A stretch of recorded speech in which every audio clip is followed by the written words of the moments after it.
Hey guys, welcome back to ArtosisCasts. We are going into our third and final game here between Bisu here in the bottom right and Shinee in the bottom left.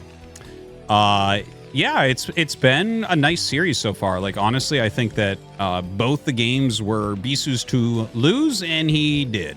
Obviously, Shinee put out some great plays to be able to win in those situations as well. It was very, very tight for him to get those victories, and he was able to do it, so great on him.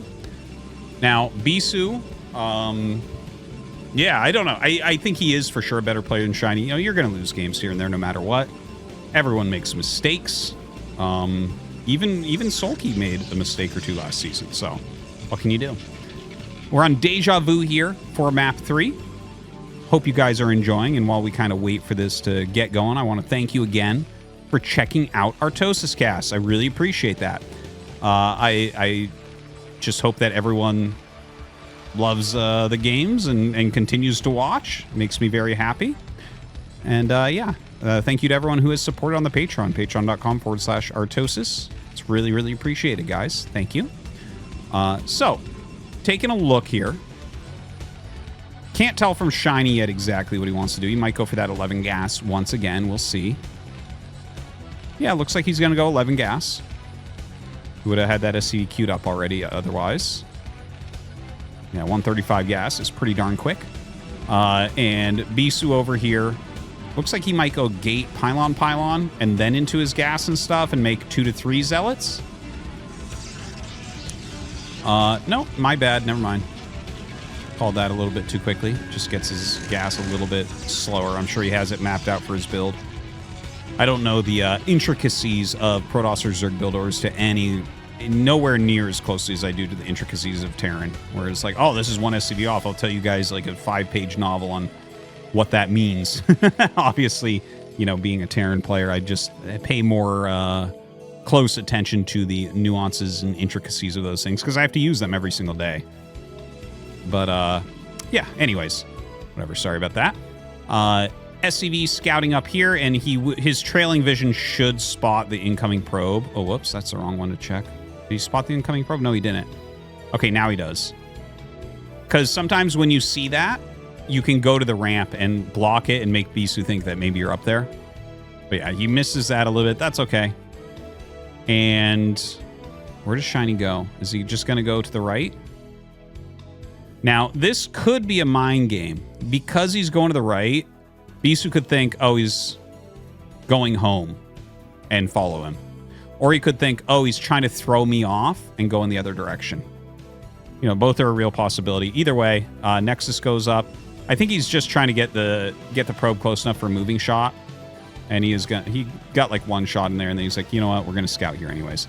Okay, so nothing too crazy going on. Nexus on the way. Range after Nexus. So it is quite a quick Nexus. There's our Vulture coming very quickly. Shinee going to get down here. There is a single Dragoon coming over.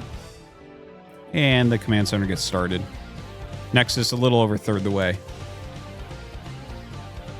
So 3 Marines and Vulture, of course, going to be able to push that Dragoon back very simply. Add-on coming up. Third depot. Yeah, everything's looking good. Everything's looking normal. We'll see if Shinee feels like he needs to get a bunker or not. He's getting good scouting with the SCV. And I think, you know, based off the timing of the Nexus, the timing of the Dragoon and everything, he knows that he can probably skimp. Let's see if he goes tank. Mines into... Second fact? No. Tank? Tank? Tank. Okay. And he brings the SCV up. So, yeah. That's actually interesting. He has the SCV out here and he has the Vulture out here, so I think he's kind of knows he can keep the Dragoons back for a moment. Because Dragoon, like, when they really want to attack is on range, generally. Okay, so he lost that and he put his Vulture in position and then canceled. So this is something you can do because it only takes 19 seconds to build a bunker. Sometimes you can get it, like, as they start to come up the ramp at the Vulture. Like, you can buy a little bit of time. But just having the Vulture here, a lot of times Protoss won't attack. Because they don't have like a full wall here, so like even if they leave this Dragoon and send those 2 Dragoons, you can kind of run the Vulture in. Vulture Expand is one of the most important things that has ever happened to a matchup. You have, like, it shocks me. I learn, like, monthly more and more why you always make a vulture, and not everyone always makes it, obviously there's exceptions, why you make the vulture before the add-on. It does so much for you. It does so much. The funny thing is, if you learn this at a lower level, like, Protoss will just ignore it, and then you won't execute perfect, and then, like, you'll be like, well, damn, that didn't help at all. But, like, at these levels, he's literally keeping a bunch of Dragoons back with this. It's real. It's what's actually happening. It allowed him to skip a bunker, get his second factory quicker. You know, he's lining up a timing attack right now with 3 siege tanks. He's getting a 5th Marine. He's getting Vulture speed. All that off of 1 Vulture sitting forward. Now, Bisu has 2 gate range with observers coming. I don't see Reaver Tech yet. So not entirely sure if he's going to go for that or not, but plenty of Dragoon production. And if he produces his Dragoons nonstop and has his Dragoons in good positions, he should be able to block this attack. But this attack, if you screw up against this, if someone goes for the 3 tank attack with like 4 or 5 Marines, this can actually kill you if you screw up. Like, you have to actually control well. Here's Protoss. You have to micro well. You have to see what's going on. The observer seeing these units is 100% key. When you see this many units, you know there's not a dropship, at least yet. You actually, there is a build where you do this and you have a starport hidden over here. It's a really sick build. And it definitely fools Protoss a lot of the time. But you can kind of see where he's like, okay, we're going to follow this around with the observer. Shinee knows that observer is there. And he has speed vultures. So if he can draw the army somewhere else and run speed vultures in, that's one place you can get a lot of damage. By the way, Bisu is actually going 2 base Arbiter, so he's doing like the safest thing. 2 base Arbiter is the best build against like 5 or 6 fact timing attacks on 2 base. The absolute best. We definitely saw it return pretty heavily during that metagame. Metagame is a little bit different now, not nearly as many 5 and 6 factory attacks as before. They still exist, of course. And you know what? The observer followed this. This is so funny because it goes up here, dances around, and goes back. The observer sees the whole thing. He sees the observer seeing the whole thing. The vulture's waiting for Bisu to screw up. Bisu just sits and watches. Really good play. Observer gets into the main. He can check factory counts and all that. That is a really well-placed turret. He's going to get the observer. Wow. That's annoying for Bisu. Now, Bisu's sending a smaller group of Dragoons forward to remove some of these mines. 2 Dark Templars as well as a shuttle on the way. I really do appreciate Protoss that when they're going for Arbiter Rush, do make a DT or 2. And I think with the shuttle as well, that can be a very good move.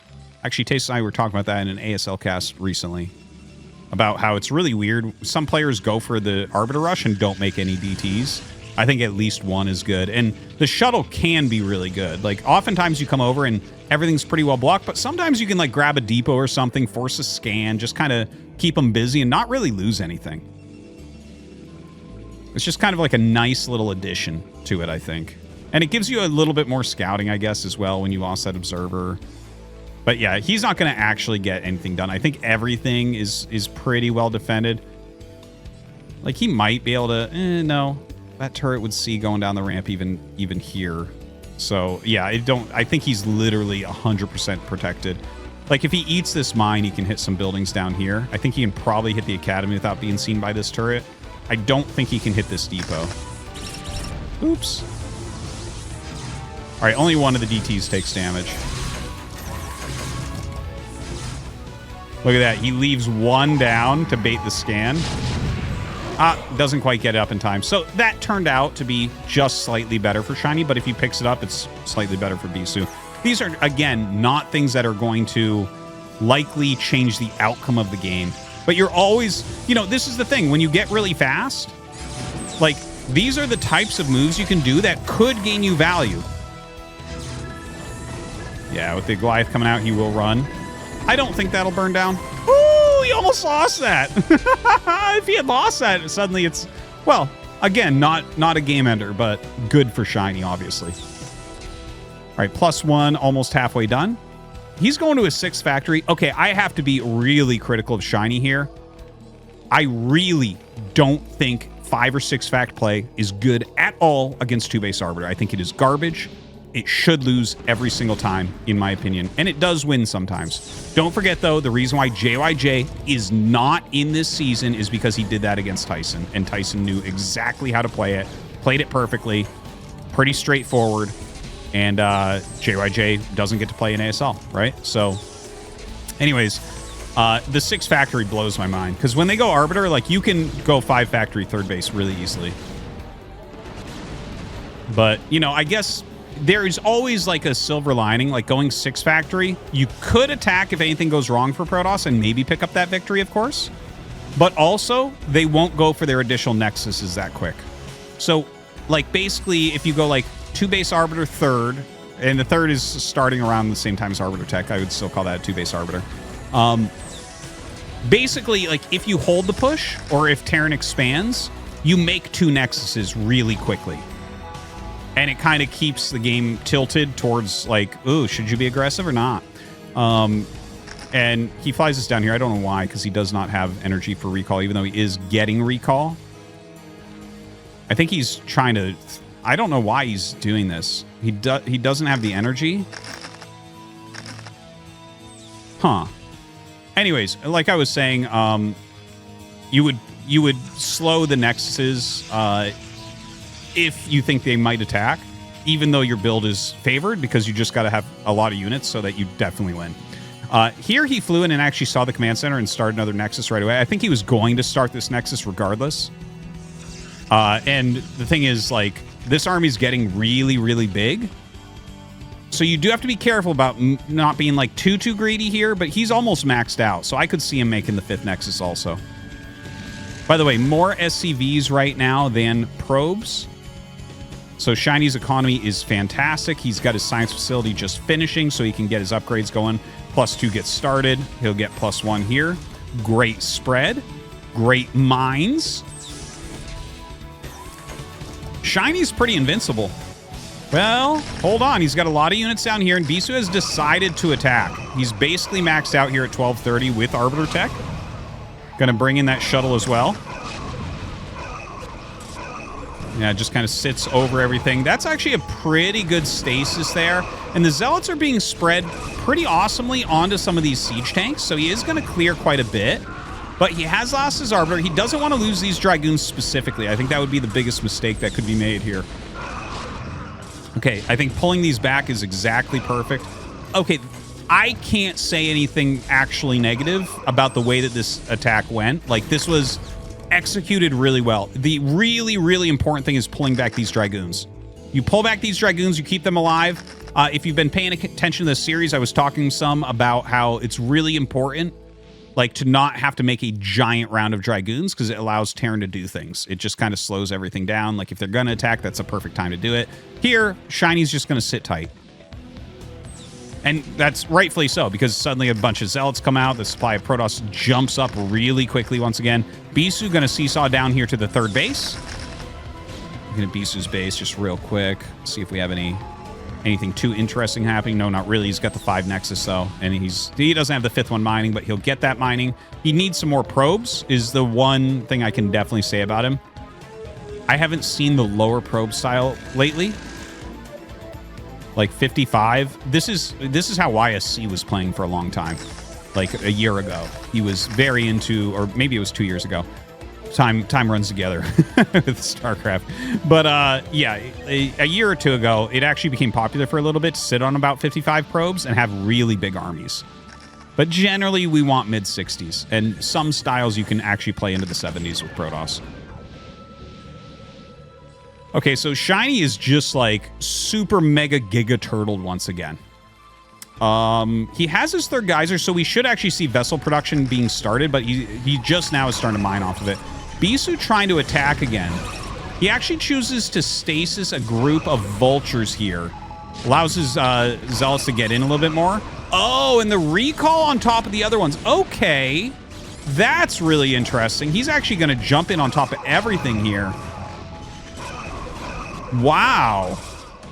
The tanks on the high ground are doing a good job, but he's cleared so many siege tanks at this point. I think the recall on top of the siege tanks was like super, super important. I don't think this would have gone his way. I think it would have actually been Shinee gaining a little bit of an advantage from that attack. But really great tactical move. Gonna go ahead, kill off this armory that's getting +1 armor. That's really annoying. I think he'll probably go after the other armory. It'd be surprising if not, but +2 actually just finished, so Shinee's not going to care as much about that. He's going to continue to repair.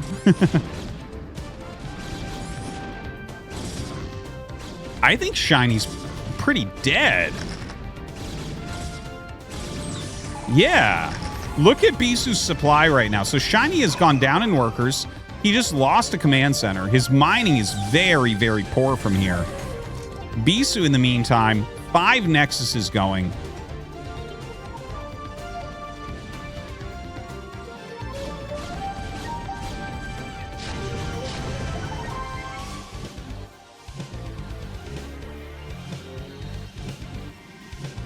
Double Stargate Arbiter, okay. You know, as far as upgrades go, he's stuck on 2-1 now.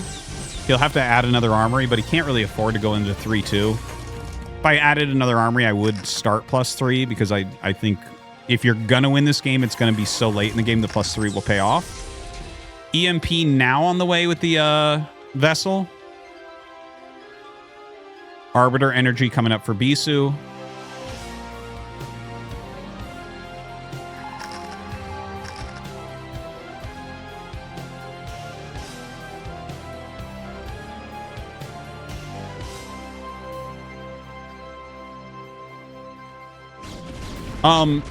Yeah, I think Bisu has so much control of this game that I'm looking at it and I'm like, what does Shinee need to do to win here? And I can't figure it out. I actually don't think a win is possible. I guess if I had to make a set of things that have to happen, Bisu has to do 4 or 5 terrible attacks in a row while Shinee gets this base back up and goes towards the center or this base for another. Oh god, a recall. But Bisu literally needs to waste so much. It's crazy. Okay, recall's on top of a bunch of mines, but not that bad. That was actually kind of an intelligent place to go because you're not going to have as many mines in a mineral line because SCVs were in there. And it just got mined out. So yeah, that was actually pretty good. He's going to kill the armory once again. And that, obviously, like, that's a huge amount of Bisu army dying and not that much of Shinee's. So that it wasn't a great recall, but just keeping him held back is fine at this point. Lots and lots of Arbiters being fielded at the moment. That energy upgrade almost done. But yeah, that's not enough. Like, Bisu can do moves like that because he's just got so much going on. His 6th base is finishing up here. He's clearing the top left, so he will send a probe. Like, look, I bet you this is going top left. Yeah. It's a good siege shank count. Oh, he hit a sick EMP there. That was a great EMP. And he's actually got good upgrades. Like, well, it's only +2. Yeah, you missed the +1. Bisu's got 3-1, so yeah, Bisu's upgrades are a little bit better right now. In fact, he's even getting his plasma shield upgrades. You're in a great place in PvT if you're getting plasma shield upgrades. You got some bank, you're feeling good. It's going really late. The actual, like, when games go really, really long in this matchup, it generally becomes Protoss favored. There's like 2 timing windows for Terran generally that they win all their games in. But anyways, enough of that. Another attack coming in. And, like, he gets an okay stasis here, but most everything is getting absorbed by those mines at first. Finally gets through them all and on top of some of these siege shanks. There was a storm down. You're probably not going to see a better engage than that from Shinee. And, yeah, even that, not really working out for him. It's 80 supply. Like, every Terran's played from this position a lot of times. I do think that Shinee just kind of made some poor decisions in the early part, and I'm gonna go over those. I have this, like, loose rule set that I think that Terrans should play by based on Protoss tech that I want to discuss here. I think Bisu's going to do one more thing and Shinee's going to leave. And then I'll go over that. It's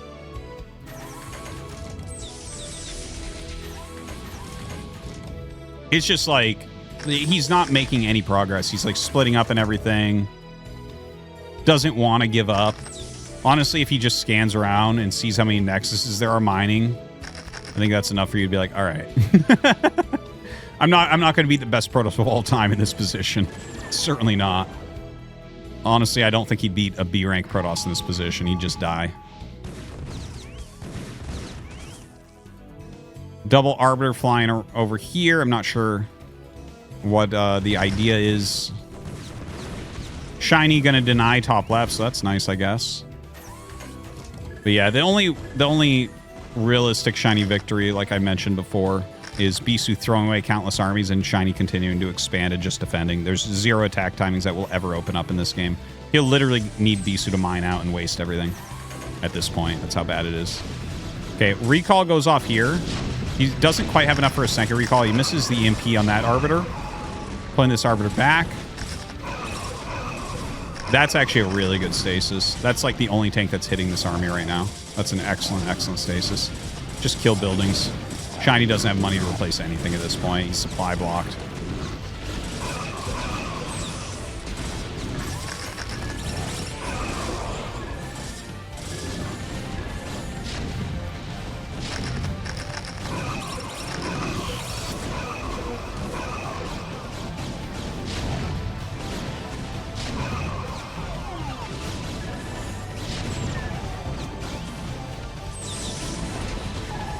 Okay. Shinee. It's time, my man. It's time. Bro is micro in 3 units. Come on.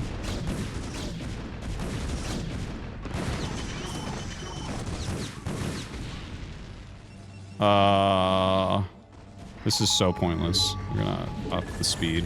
I don't get it. Okay, there it is. Okay, I wanna talk about the strats that were occurring here. So he doesn't know yet here what's going on because Bisu's kept everything sealed up. So let's go up to where maybe comsats are. Right, he does this little...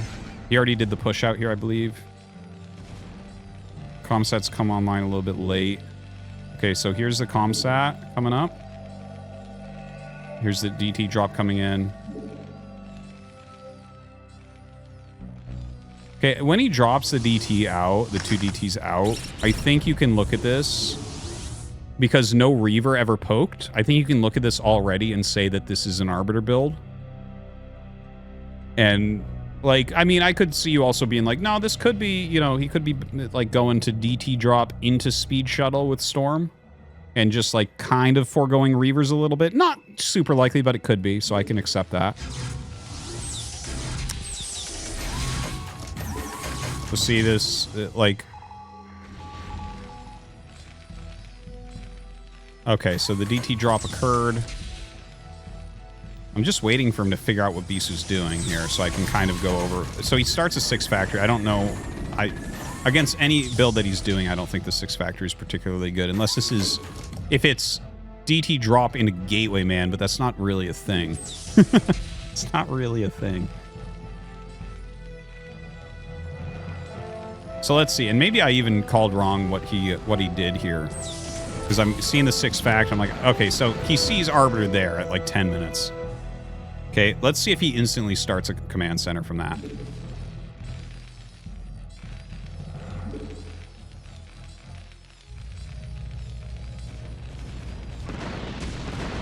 It's whatever there. Yeah, he pretty much instantly starts the command center. It wasn't exactly instantly, he was doing a couple things. Getting this set up here is like more important than probably starting the command center. And he was kind of checking around with vultures a little bit. Okay, whatever. That's all good. He has this spotting. Everything's good. Okay, so like and the starport as well. So I can totally live with how he played this because I was thinking he actually did something wrong here with how late this was, but I didn't recognize that he actually didn't know it was Arbiter until after 10 minutes.